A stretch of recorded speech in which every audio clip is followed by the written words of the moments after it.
यहां पर मंचे से बहुत देर पहले बात हुई होगी। अब क्या क्या बात हुई, क्या क्या चर्चा हुई, मैं थोड़ा सा लेट हो गया, लेकिन भाइयों बहनों मैं आप सबको कहना चाहता हूं, इस देश को आजाद हुए करीब 75 वर्ष हो गए।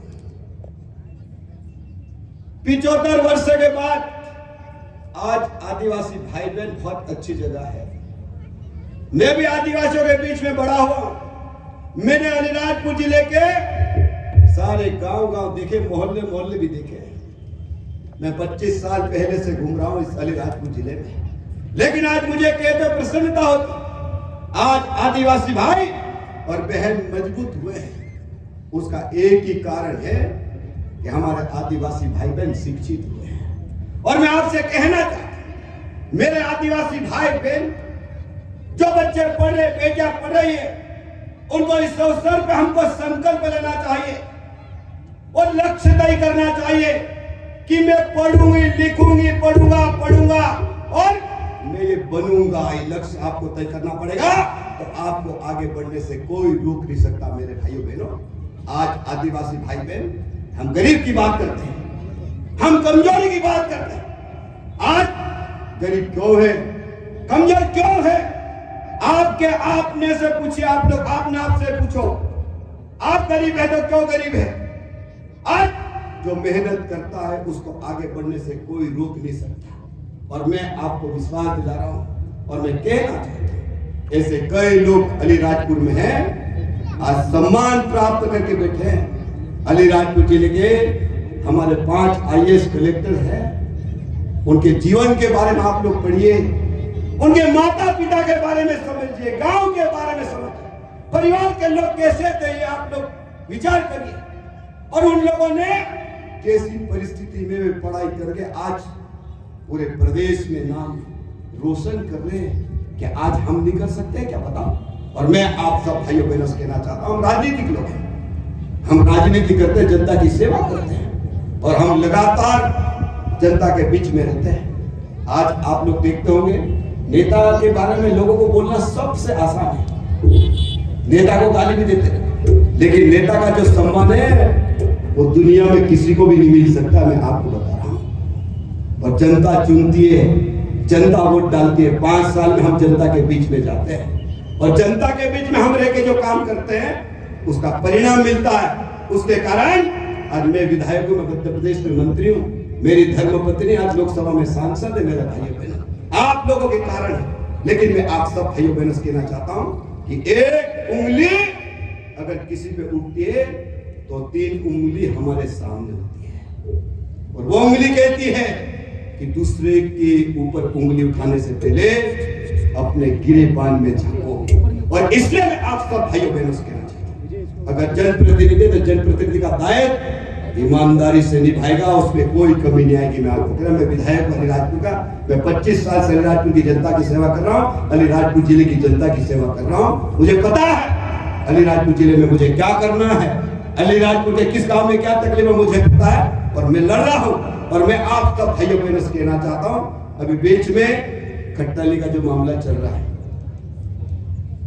खट्टाली के गांव, खट्टाली, छोटी खट्टाली, चमार बेगड़ा और एक गांव और है हमारा, 3 गांव में ग्रेफाइट का मामला चल रहा मेरे भाई। और जैसे ही इसकी जानकारी अलीराजपुर के व्हाट्सएप पे आया, हम लोगों ने तत्काल मुख्यमंत्री जी से बात की। अभी लोकसभा में अनीता ने भी इस बात को उठाया और मैं आप सब भाइयों बहनों के इस मंच से कह रहा हूं, आपको लड़ाई लड़ने की जरूरत, हम बैठे हैं।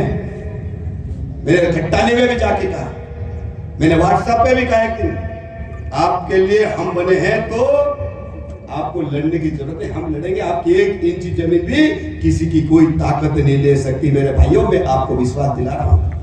लोग कहते झूठ बोलते हैं, लोगों को लगता है हम झूठ बोलते हैं। अरे हम तो वो लोग हैं, जीबान के पक्के लोग हैं। अगर एक बार जीबान में कह दिया कि ये होगा तो होगा, ये जीबान करने वाले लोग हैं और जीबान करने के बाद बदलने वाले लोग नहीं हैं। और इसीलिए मैं आप सब भाइयों बहनों को कहना चाहता हूं कि आदिवासी समाज के इस दिवस के अवसर पर आपको घबराने की जरूरत नहीं है। मध्य प्रदेश की सरकार ने हमको अधिकार दिए। आज पैसा एक्ट कानून लागू है। आप लोग पैसा एक्ट कानून को पढ़िए। पैसा एक्ट कानून में जब तक हमारे गांव के लोग, गांव के सरपंच, पटेल, तड़वी पैसा एक्ट का अध्यक्ष एक अगर कह दे कि जमीन को हाथ भी नहीं लगा सकते कि तो किसी को ताकत ही नहीं है। ये अधिकार हमारे पास है, अधिकार है, लेकिन उसको पढ़ने की आवश्यकता, समझने की आवश्यकता है।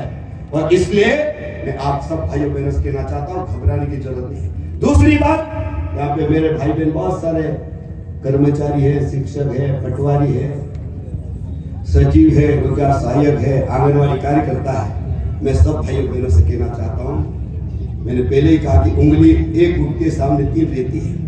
हम सब लोग अपना दायित्व निभाएं। मास्टर 4 घंटे पढ़ाना चाहिए।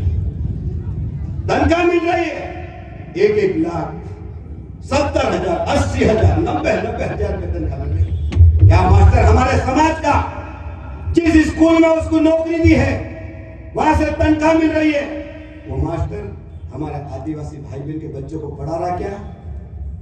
सबसे पहले मां देखना। और जितने भी भाई बहन शिक्षक पे बुराई नहीं कर रहा, लेकिन जब हम हमारे समाज की बात करते हैं तो सबसे पहला दायित्व हमारा कर्तव्य क्या है? हमको सरकार तनख्वाह देती। अगर हमारे मास्टर सोच ले कि हम बच्चों को पढ़ाएंगे, बच्चे किसके? आदिवासी के बच्चे, हमारे परिवार के बच्चे, कोई के मामा के बच्चे, कोई के काका के बच्चे, कोई के बहन के बच्चे, किसके बच्चे? हमारा दायित्व। और मैं आप सब भाइयों बहनों से कहना चाहता हूं, हमको संकल्प लेना पड़ेगा। अलीराजपुर जिले को आगे बढ़ाना, हम सबको, शिक्षक को संकल्प लेना पड़ेगा, पटवारी को संकल्प लेना पड़ेगा, सरपंच को लेना पड़ेगा, उप सरपंच को लेना पड़ेगा, सचिव को लेना पड़ेगा। आज आप मुझे बताओ, आज प्रधानमंत्री जी को मालूम है क्या है अलीराजपुर जिले के कौन से गांव में क्या होगा? मालूम है? मुख्यमंत्री जी को मालूम है कौन से गांव में क्या तकलीफ? मालूम है? लेकिन जितने भी चुने हुए हमारे छोटे सरपंच, उप सरपंच, पंच, विधायक, सांसद, और जिनको जो काम दिया, शिक्षक है, पटवारी है, डॉक्टर है, इंजीनियर, सब लोग ईमानदार से काम करे तो इस जिले को आगे बढ़ने से कोई रोक नहीं सकता। मेरे भाई बहनों, कोई रोक नहीं सकता। लेकिन सबको ईमानदार बनना पड़ेगा और बच्चों का भविष्य बनाना सबसे पहले शिक्षक का आगे आना पड़ेगा। और मैं आप सब भाइयों बहनों से एक ही बात कहना चाहता हूं कि समाज की जब बात करते हैं सबसे पहले हमारा दायित्व आता है।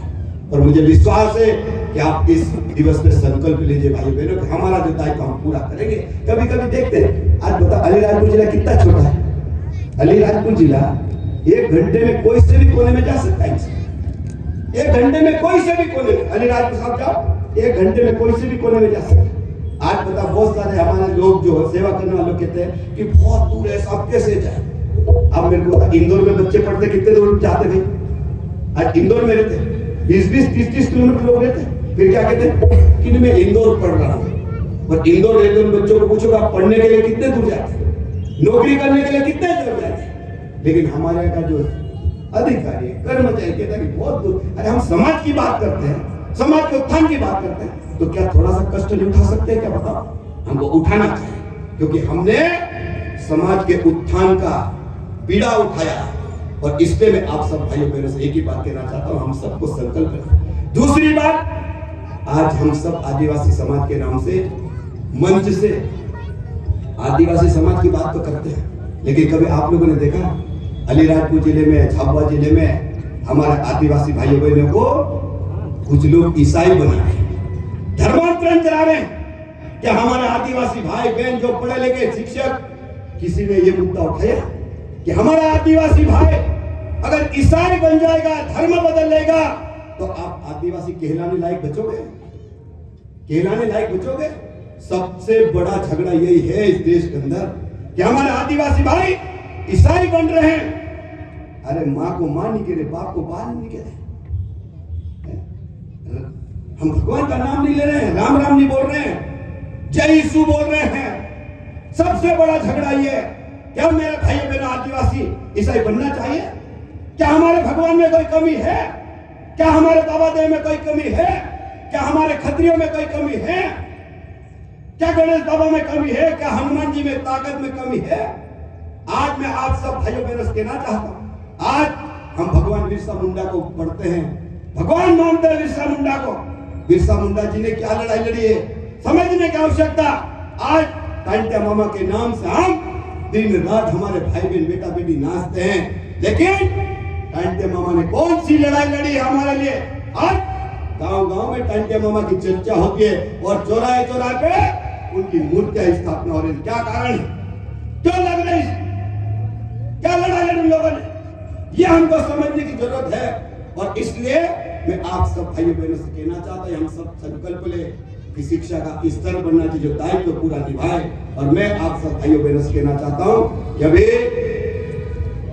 15 अगस्त को देश आजाद हुआ, 15 अगस्त भी आज 9 अगस्त हो गया ना, 15 अगस्त भी आ रहा है। हमको आजादी मिली है, अंग्रेजों से आजादी मिली। आजादी ऐसे कोई अगरबत्ती ने थाली ने फूल में नहीं मिल गए मेरे भाइयों बहनों।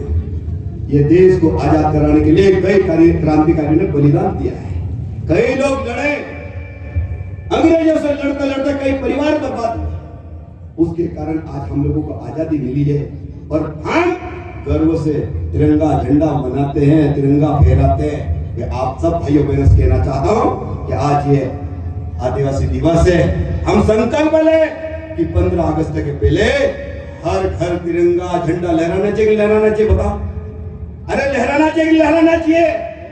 हर घर तिरंगा झंडा ये लहराया कि नहीं, आप लोग लहराया कि लहरा, इतने लोगों के बीच में तिरंगा झंडा हमने लहराया।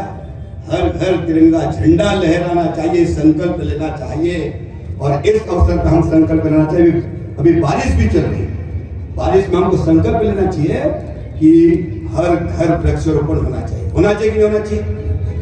अभी मैं देखता हूँ गाँव में बाप ने अगर आम लगाए तो बाप के आम के लिए झगड़ाते, खाने के लिए देखते मैं देखता हूँ, हमारे पास बहुत आते हैं, अरे भैया हमारे बाप ने आम लगाया तो हमको तो आम ही नहीं दे रहा, एक ही भाई ने कब्जा कर लिया, वही खा रहा। तो मैं कह रहा आप लोग आम नहीं लगा सकते हो क्या, नहीं लगा सकते।